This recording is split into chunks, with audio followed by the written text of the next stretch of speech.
Well, thank you, Isaac, and thank you, Heartland, again for asking me to be on this panel. So I'm actually going to talk about draining the climate science swamp, not the policy swamp. I published junk science for a long time now. I take kind of a fundamentalist view of science. I don't know that everybody here will necessarily agree with me, but that's okay. All right, so I think the mission has already been accomplished because there is no science in climate science. I get particularly upset when I hear the term climate scientist. What is that? Okay, climate science. See, this is how on the left is how we normally do science, right? It's called the scientific method. We have a hypothesis. We figure out a way to test our hypothesis. We evaluate the hypothesis, which is usually not exactly what we predicted, and we go back to the beginning. That's how science is done, okay? On the right is the climate science method. Okay, we start with, we've already made up our minds. How do we make the data fit what we've already decided? We announce the world is ending, and then we smear our critics. Now, is this not how it works? Okay? I mean, the climate science method is Michael Mann writ large, right? And everybody that works with him. Okay. Here we have Gavin Schmidt. I mean, this is what he considers to be science, just making predictions.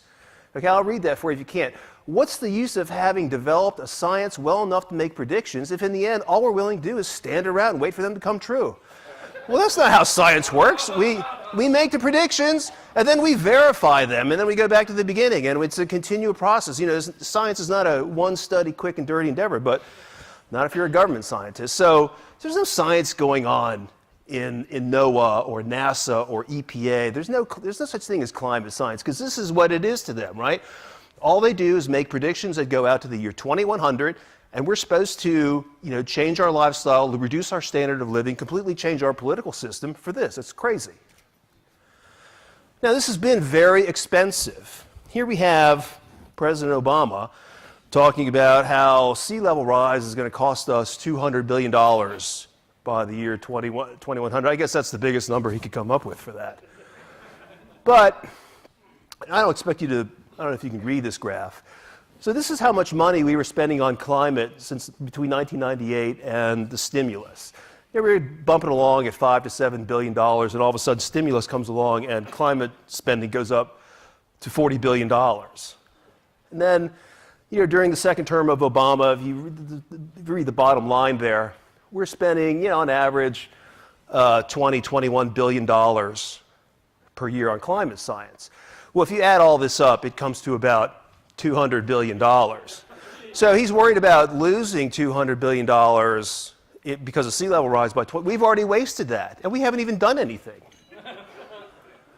And then, as many of you know, I worked in the coal industry for a number of years, and my boss was Bob Murray, who's the CEO of the largest privately held coal company in America.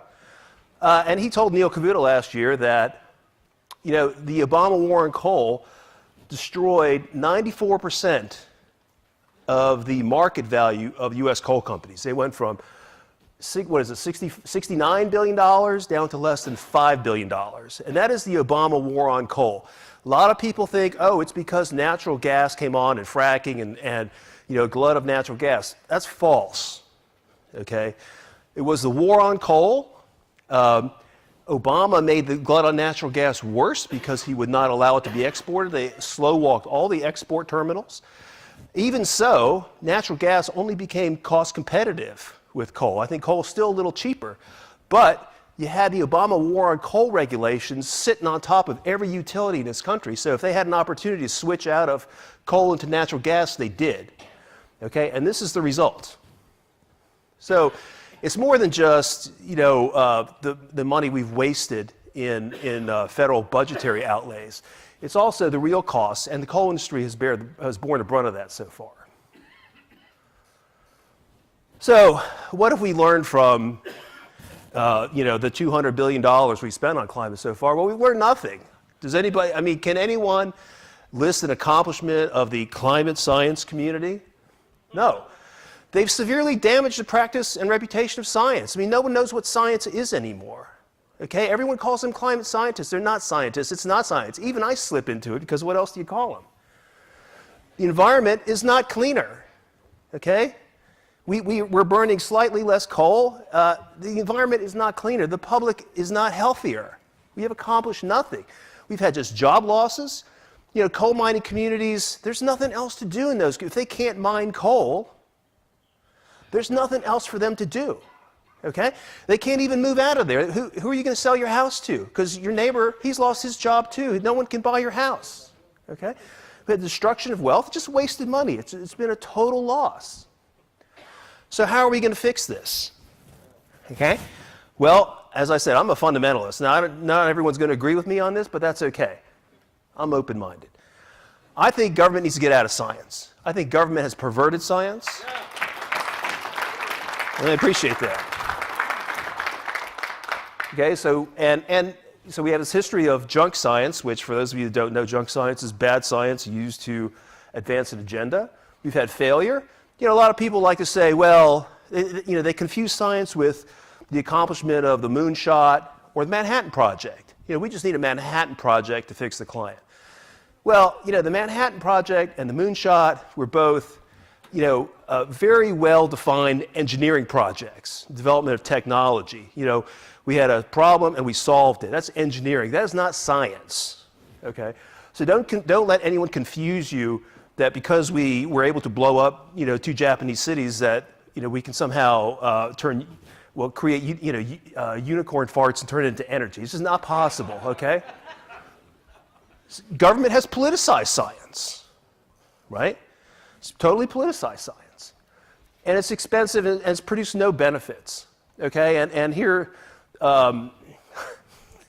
this is a recent article in USA Today. And this is a swipe at Trump because Trump is trying to cut the federal budget. We're scaring off future Einsteins. Okay, well, let's just stop and think about this for a second.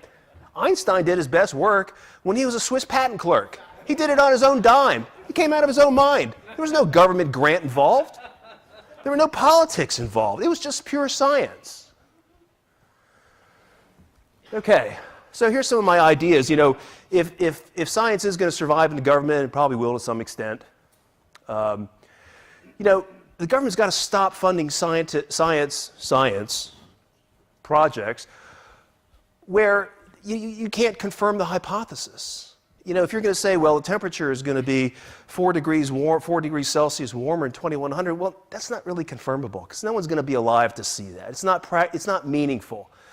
It's just a waste of time. Paleo studies, you recognize the hockey stick. I mean, this stuff is ridiculous. Okay, it's not science. You can't confirm it. You can't go back and verify, you know, your claims are true. There's just no way. Why is the government it has no value. Why is the government spending money on this? The last part there is if a model is not testable in a reasonable time frame, why are we spending money on this? Data. You know, I work with statisticians all the time. And the problem with statisticians is all they care about is having a mass of something they call data. But you have to be more discerning about it. How good is this really data? Does it really mean anything? Now, one of the problems, and Lamar Smith talked about this yesterday, although not enough, with his honest bill, is this problem of secret data. Now, this has been mostly a problem at EPA. You know, EPA, in my talk yesterday, I talked about how EPA has used particulate matter to destroy the coal industry in the war on coal. It's actually how Obama has justified his global warming rules. It's not based on CO2, it's based on PM 2.5. All done with secret data. Data that no one has seen for more than 20 years. Data that, and Representative Smith underplayed this yesterday, he subpoenaed EPA for this data, and EPA told him to go take a hike. And he's not the first chairman that EPA has said that to. And of course, this is also a problem in the hockey stick. It gave rise to ClimateGate, the secrecy of the models and the data. We have manipulated data. All the surface temperature data is manipulated because, as Anthony Watts has shown, you know, a lot of the temperature stations are in areas where they're artificially warmed by the heat island effect. You know, airports, rooftops, asphalt surfaces. And so, somehow we're manipulating the data and we think we're creating science. We have manufactured data. This chart here, I don't know if you can see it. This is from Tony Heller, who runs the Real Climate Science blog. And, so we're claiming record temperatures for areas in the gray there where there's no thermometer. We're just making it up. Okay, it's totally manufactured data.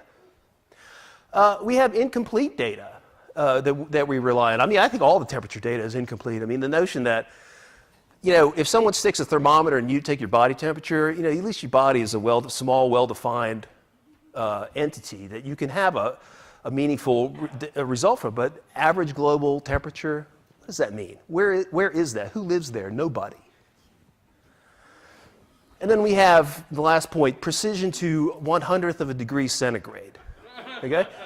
Well, if you go on Anthony Watt's site, he's got some great charts there about there's only 8% of NOAA weather stations are accurate to within 1/10 of a degree centigrade. Okay. One degree, that's what it was, 1 degree. Okay, so, but we have accuracy to 0.01. I mean, that's just basic. Everyone knows, everyone who took a statistics or mathematics, they know that's not significant. You can't do that, but NOAA does. Peer review. Okay, I hate peer review. Okay, because there's no such thing. Okay, it's power review, right? You get your friends and the climate science community. That's what ClimateGate was all about. How they arranged power review. A lot of times it's just rubber stamping. These peer review jobs, they can be honorary, right? I'm associated with this journal, and so they send you the manuscript, you read through it, boom, done. It's ideological proofreading. That happens, of course, that was ClimateGate also. I think, we don't need peer review anymore. We have the internet. You can just put a study up there, let people comment who are interested and experts, okay? Let people have at it. We need to revamp cost-benefit analysis. This is more of a policy thing rather than science, but there is a science angle, and it's the benefits. First off, cost-benefit analysis must be mandatory for everything we do. The benefits must be real, okay? And, my particularly bugaboo is EPA and particulate matter, and its claim that 1 out of 4 American deaths is due to outdoor air, okay? This is completely made up, imaginary. There are no, but these benefits, since EPA values every life lost at $9 million, if you're saying that 1 out of 4 deaths is caused by air pollution, and every life is worth $9 million, even if you're 99 years old and you have 2 days to live, and EPA says you died because of air pollution, your life is worth $9 million. It's crazy. But this is how EPA calculates benefits. And of course, there's no industry. You could, for EPA's war on coal, coal's contribution to the GDP is not 20% of what EPA says the value of its PM rules are. So you might as well just get rid of the coal industry according to EPA rationale, and and we'd be making money. Okay, we'd have a positive effect on the GDP. I guess the last thing, and costs. Okay, when government does cost-benefit analysis, they tend to think of costs only in terms of compliance. How much will it cost to satisfy this regulation? Well, of course, that's wrong, okay? Because there are opportunity costs. The way the Clean Air Act operates, we set these ambient air standards for states, and if the states don't meet them, then they get penalized. Well, so to avoid being penalized, what do? They turn down economic opportunities. No, you can't build that factory, okay? These are real economic costs, job losses, lost wealth, okay? My last point here is social cost of carbon. Now, I've heard people talk in this conference about social cost of carbon and what the right discount rate should be. There is no social cost of carbon, right? There is no social cost of carbon. Without fossil fuels, our society stops. There's nothing that you can't build a windmill without CO2. You can't build a solar panel without. You can't do anything. I mean, only the Aboriginals live without carbon. And even they have fires, right? So there's no such thing. Nothing happens. There's no such thing. I don't want to hear about this discount rate anymore. It's ridiculous. This should not exist anywhere. Okay? Now, some of this stuff is going to get through. There's no question about that. It always does. How do we stop it? Well, when we have major regulations, Congress there's a whole body of libertarian thought that, Congress has unconstitutionally delegated its authority to agencies like EPA, who now make laws for us. Even though they're regulators, they're not lawmakers. So, and this is not a new thought, we ought to have Congress approve all major regulations. Well, right now we have this Congressional Review Act, which, Congress has to jump through hoops if it wants to overturn a recent regulation, but that's not good enough. Any regulation where there's a significant social or economic cost, Congress must affirmatively approve it. We need to put politicians, make them, stand up for what they believe. We need to improve judicial review of science. We need to make it possible. Supreme Court nominee Gorsuch, he's big on this case, NRDC versus Chevron, Supreme Court case 1984, basically gave agencies like EPA carte blanche to do whatever they want. EPA can use the worst science in the world as long as they put it on the record and it seems plausible, it's going to pass judicial muster. That's got to stop. We need to make it possible to go in and litigate every bit of science. And I don't care how long it takes. The reason they amended the Clean Air Act in 1990 was because industry was successfully challenging EPA junk science in court. So what they did by passing the Clean Air Act amendments of 1990 was remove science from the Clean Air Act. Okay? And that has been nothing but negative. In civil courts, in federal courts, they have these things called Daubert panels, where a judge, if there's a technical issue, a judge can impanel scientists and listen to their advice. So there is a way to do this. Okay, so let's get into some specific ideas. Myron will talk about this more, I think. EPA, we need to get rid of the Clean Power Plan. We need to repeal all the Obama-Warren coal rules, even though a lot of damage has already been done. We need to eliminate the endangerment finding. Okay, that is the most important thing anybody in this room can tell the Trump administration right now. The endangerment finding must go. Okay, Congress must get in the act too. I know these guys, they're all cowards. They don't want to get involved. They have got to make clear that EPA does not have authority under the Clean Air Act to regulate carbon dioxide. They need to overrule the, terrible decision in Massachusetts versus EPA, which was made in 2007 at the height of global warming hysteria. The world has changed. We have a lot more data. And we're going to talk about some other issues later, but we have a lot more data. That decision was just made in haste. Okay, so these are just some of the agencies that have climate funding. All the climate funding should be cut. I think the Trump administration has tried to do that, but of course, the swamp is fighting back. The Trump administration tried to cut the climate funding from NASA and its Earth Sciences budget, and I think maybe some of it was cut, but it largely came back because the swamp fights back, and you've got to be vigilant. U.S. Global Change Research Project. This is sort of almost the U.S. equivalent of the IPCC in some ways. Started by George Bush in 1989, like all bad environmental ideas that come from Republicans. Mandated by law in 1990. You have those 13 federal agencies. They periodically issue dramatic climate reports.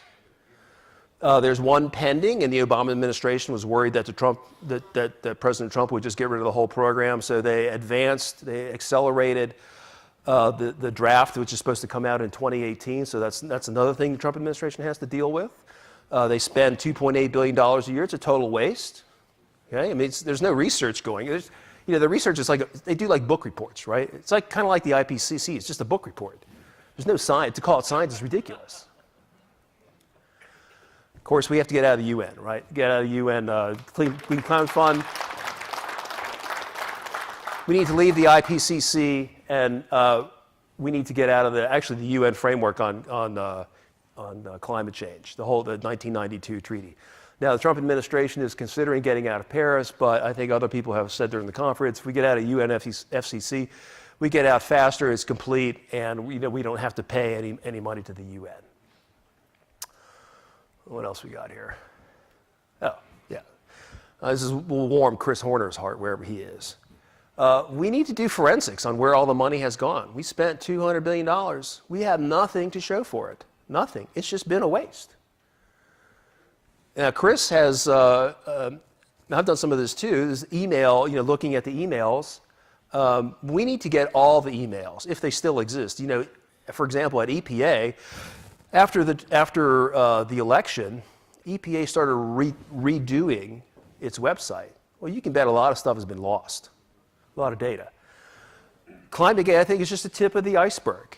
Okay, and I know Tony Heller's not here, but I know he's probably watching online someplace. Tony Heller ought to be hired at NOAA to do a data audit of all their temperature data, right? All right, so we need to establish rules for doing science, because apparently, government science apparently don't know what science is anymore. We need to take away the money, get rid of the authority. We need to stop playing along with these people and do the autopsy. And just in closing, I think that, I'm very pleased with the OMB Director Mulvaney. He says that spending money on climate, we consider that to be a waste of your money, and no truer words have been spoken. Thank you.